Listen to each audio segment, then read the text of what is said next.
অবশেষে আমরা মোটামুটি একটা প্রাথমিক কনফার্মেশন নিতেই পারি বা আমরা বলতেই পারি যে ডক্টর ইউনূসের সরকার মিনিমাম 2 বছর থাকছেন। কিন্তু এই 2 বছর যদি সত্যি সত্যি অন্তর্বর্তীকালীন সরকার তিনি দায়িত্ব গ্রহণ করে থাকেন বা রাখেন, এখানে রাজনৈতিক প্রেক্ষাপটে কি কি পরিবর্তন হতে পারে? আওয়ামী লীগ কতটুকু অজনপ্রিয় আরো হতে পারে অথবা জনপ্রিয় হতে পারে, বিএনপি কতটুকু অজনপ্রিয় হতে পারে জনপ্রিয় হতে পারে, বা জামায়াত ইসলাম তারা কতটুকু জনপ্রিয় হতে পারে অজনপ্রিয় হতে পারে, আমরা আমাদের ক্ষুদ্র বিশ্লেষণও এখানে রাখবো। তো প্রথমে দেখি কেন আসলে বলা হচ্ছে যে অন্তর্বর্তীকালীন সরকারটা ফাইনালি 3 বছর ন্যূনতম 2 বছর স্টে করবে। প্রধান যিনি আমাদের উপদেষ্টা আছেন তিনি তার যে নির্বাচনী রোডম্যাপ সেখানে গত কয়েকদিন যাবৎ বাংলাদেশের প্রথম সারির যতগুলো রাজনৈতিক দল আছে তাদের সাথে মিটিং করেছেন আওয়ামী লীগকে ছাড়া। সেই মিটিংয়ে একজন প্রধান স্টেক হোল্ডার বাংলাদেশ জামায়াতে ইসলাম বা তাদের সমমনা যে ইসলামিক দলগুলো আছে লাইক হেফাজতে ইসলাম বা ইসলামী আন্দোলন বাংলাদেশ বা আরো যে দলগুলো আছে তারা চাচ্ছে ডক্টর ইউনূসের সরকারকে একটা লম্বা চূড়া সময় দিতে। অপরদিকে বিএনপি মনে করছে যৌক্তিক সময় দেওয়া দরকার, তবে এত লম্বা না, যত দ্রুত একটা নির্বাচন দিয়ে রাজনৈতিক সরকারের হাতে ক্ষমতাকে হস্তান্তর করতে। কিন্তু দেশের সুশীল পাশাপাশি এই মুহূর্তে যারা পত্রিকাগুলোর সম্পাদক আছেন অথবা ব্যবসায়িক ফোরাম আছেন তারা কি চাচ্ছেন? আমরা যতটুকু দেখছি পরিবেশ পরিস্থিতি যতটুকু তৈরি হয়েছে সবটাই ডক্টর মোহাম্মদ ইউনূসের মিনিমাম 3 বছর ক্ষমতাটাকে রাখার পক্ষে। হতে পারে এটা 2, 4, 6 মাস এদিক সেদিক। তো আমরা প্রথমে দেখি গতকালকে রাষ্ট্রীয় অতিথি ভবন যমুনায় প্রধান উপদেষ্টা মোহাম্মদ ইউনূসের সাথে 20 সম্পাদকের মত বিনিময় হয়েছে। মানে আমাদের যে বাংলাদেশের মূলধারার গণমাধ্যমগুলো আছে তাদের যারা সম্পাদকরা আছেন, গত শনিবার রাজনৈতিক দলগুলোর প্রধান উপদেষ্টার সাথে মত বিনিময় করেছিল অন্তর্বর্তী সরকার যেন যৌক্তিক সময় পর্যন্ত থাকে। কিন্তু এই যৌক্তিক সময়টা আসলে কতটুকু, এ বিষয়ে ডক্টর ইউনূস দেশের শীর্ষ সম্পাদকদের কাছে জানতে চেয়েছেন যে এই যে রাজনীতিবিদরা আমার বারবার বলতেছে যৌক্তিক সময় কিছু দল, এটা আসলে কি? এই অন্তর্বর্তী সরকারকে কি কি কাজ করতে হবে, ন্যূনতম কতটুকু কাজ করতে হবে, এসব প্রশ্ন রেখেছিলেন গণমাধ্যমের যারা হেড অফ ডিপার্টমেন্ট। সম্পাদকদের মতামত তুলে ধরে বলা হয়েছে যে বিভিন্ন রকমের কথা এসেছে। সর্বনিম্ন যে সময়টা এসেছে এটা হচ্ছে 2 বছর, অনেকে আবার 3 বছরের কথাও আপনারা বলেছেন।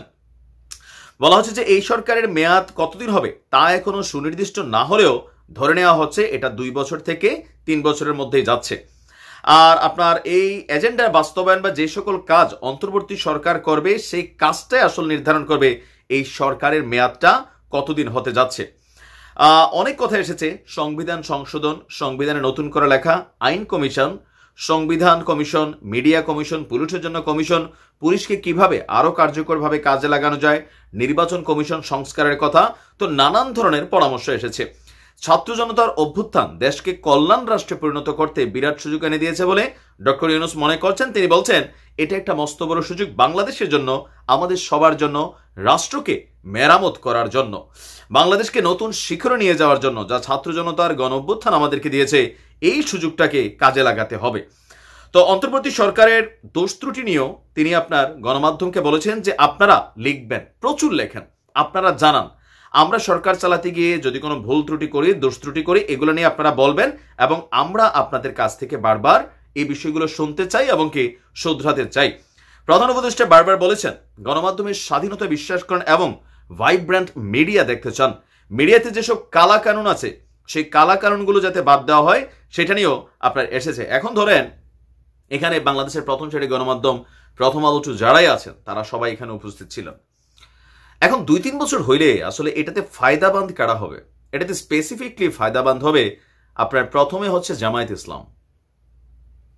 কেন? জামায়াত ইসলামের একটা পজিটিভ চরিত্র আছে, আমি সবসময় এই কথাটা বলি, যেটা পজিটিভ সেটা বলতে হবে। সাধারণ মানুষ বিরক্ত হয়, সাধারণ মানুষ কোন একটা রাজনৈতিক দলের প্রতি মেজাজ গরম হয় যে অ্যাক্টিভিটিসগুলো আমাদের প্রধান হচ্ছে লোকাল এরিয়া। ধরেন একদম গ্রামের প্রত্যন্ত অঞ্চলে বসবাস করা একজন কৃষক, তার একজনের সাথে জমি নিয়ে বিরোধ আছে। এখন এই বিরোধটা বেসিক্যালি আমাদের বাংলাদেশের প্রেক্ষাপটে এটাতে করা হয় কি, স্থানীয় যে লোকাল পলিটিশিয়ান আছে, ওই যে ফাও খাওয়া পলিটিশিয়ান, তারা এলাকার কিছু সান্ডা পান্ডা নিয়ে আপনার একটা মেল বিচার তৈরি করে, যেই বেটা অরিজিনালি জমির মালিক তার বিরুদ্ধে একটা প্রভাব তৈরি করে, অথবা এলাকার মধ্যে একটা অন্যায় হয়েছে, একটা জুলুম হয়েছে, সেই জুলুমটার বিপরীতে ফাও খাওয়া গোষ্ঠীগুলা একত্রিত হয়ে সেই লোকটাকে নির্যাতিত করে। এটা গত 53 বছরের একটা চিত্র আসছে। আর এই দৃশ্যগুলোতে বেশিরভাগ ভূমিকা রাখছে বাংলাদেশ আওয়ামী লীগ, বাংলাদেশ বিএনপি। জামায়াত এই জায়গাতে ক্লিয়ার। একজন রিক্সাওয়ালা থেকে শুরু করে অটোওয়ালা, একজন সিএনজি ড্রাইভার, একজন ট্রাক ড্রাইভার, এই যে একটা বিশাল শ্রেণী, অথবা গ্রামের বাজারে আপনি ক্ষেত থেকে কিছু ফসল তুলাই না বাজারে বিক্রি করবেন, এই যে ইজারা, কথিত ইজারা, জিবি, এগুলোর প্রতিনিয়ত শিকার হচ্ছে সাধারণ মানুষ। নেপথ্যে কারা? বিএনপি যখন ক্ষমতায় থাকে বিএনপির সন্ডা পান্ডারা, আওয়ামী লীগ যখন ক্ষমতায় থাকে আওয়ামী লীগের সন্ডা পান্ডারা। এদিকেও আপনি দেখেন জামাত ক্লিয়ার। তো এরকম একদম পিপল টু পিপল যে ইস্যুগুলো রাজনৈতিক সরকারগুলোর সাথে কানেক্টেড, সেখানে জামাত ইসলাম অনেকটা পজিটিভ ভাইব্রেশনে আছে। আবার ধরেন আমরা একটা মানুষকে ভালো মন্দ বিচার করি মিনিমাম লেভেলে, যে মানুষটা নামাজ টামাজ পড়ে কিনা, ধরেন একটু কথাবার্তা কেমন, বাচন ভঙ্গি কেমন, মুরব্বীদের দেখলে আদব কায়দা সালাম দেয় কিনা, এদিক দিয়েও জামায়াত ইসলাম অনেকটা পারফেক্ট আমাদের আওয়ামী লীগ বিএনপির তুলনায়। এটা তাদের সাংগঠনিক দক্ষতা বলেন বা রিক্রুটমেন্ট বলেন, এদিক দিয়ে তারা আগানো। এখন এই 2-3 বছরে আপনার যেহেতু বিএনপির প্রধান বিরোধী এই মুহূর্তে জামায়াত ইসলাম, গত কয়েকদিন যাবৎ সারা বাংলাদেশে যা ঘটছে সেখানে একটা পজিটিভ ভাইব্রেন্ট হয়েছে, উদারত জামাত দেখাচ্ছে। তো সবকিছু মিলে আরেকদিকে আমরা ওই যে 5% আমি গতকালকেও বলছি, এরা বেসিক্যালি কোনো দলের না, কিন্তু দলের নেতাদের উপর হাবি হইয়া লোকাল এলাকাতে জিবি, চান্দাবাজি, জামাই বউয়ের কার্যের মধ্যে হাত দেওয়া, এই কাজগুলো যারা করে তারা মানুষেরকে বিষাইয়া তোলে। এখন এই পরিস্থিতি যদি চলতে থাকে তাহলে আগামী 2-3 বছরের মধ্যে আওয়ামী লীগ তো নাই, আস্তে আস্তে আওয়ামী লীগের নাম সরে যাবে। এখানে আসবে কারা? যেই কি বলে যে বিএনপির মধ্যে যেই সকল ওই শেষরারা আছে একদম লো ক্লাসে, এরা কিন্তু দলের ভাবমূর্তি নষ্ট করবে। যদিও বিএনপি সংস্কারের পক্ষে খুব শক্ত অবস্থান নিয়েছে, তার ইজাকে আমি ধন্যবাদ দিই।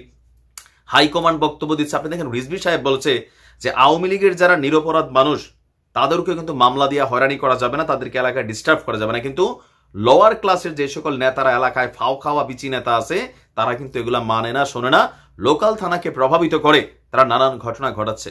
এখন এই ঘটনাটা 1 বছর 2 বছর কন্টিনিউ হলে জামাতের আকাশচুম্বী তৈরি হবে জনপ্রিয়তা। এর পাশাপাশি আওয়ামী লীগের পক্ষে জামাত বাহিরে যতটা উদারতা দেখাচ্ছে এটাও যদি ধরে রাখে তাহলে এখানেও আর একটা পজিটিভ ফিডব্যাক তৈরি হবে।